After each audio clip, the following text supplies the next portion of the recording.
From the age of 16 to about 28, I was in domestic violence. So it was quite a lot of trauma to my mouth and my jaw and to my face. I kept getting infections in my mouth due to the trauma of the teeth. So because I kept getting the infections, they said the only thing they can do to prevent that is to take them all out.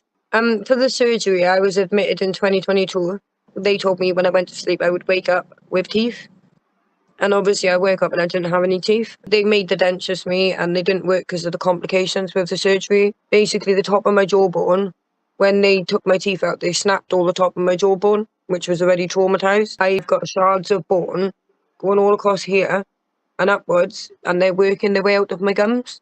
It was really tough. I was promised no end that I would never be left without any teeth. I ended up not being able to eat for 4 months. I went from nearly 9 stone to 5 stone. And I'm back up to nearly 7 stone because of a liquid diet provided by the NHS. But if I stop taking them, I physically can't eat anything other than mashed potato. But I find that if I eat bread or scrambled eggs and things like that, every time I put a bit of pressure down, it feels like I've got hundreds of little needles inside my jaw, like pushing on the skin, so it's extremely painful. So then once they become swollen and sore, after even just eating one meal, I can't drink any fluids or anything because they're so sore then.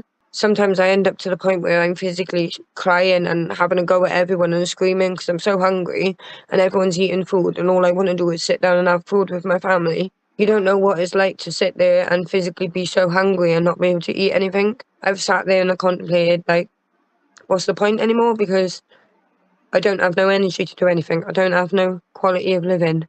I don't have no life anymore. I don't go anywhere or do anything. I just sit between these four walls 24/7. I have to cook food every day for my children, so I'm physically dealing with food all the time. It just kills me.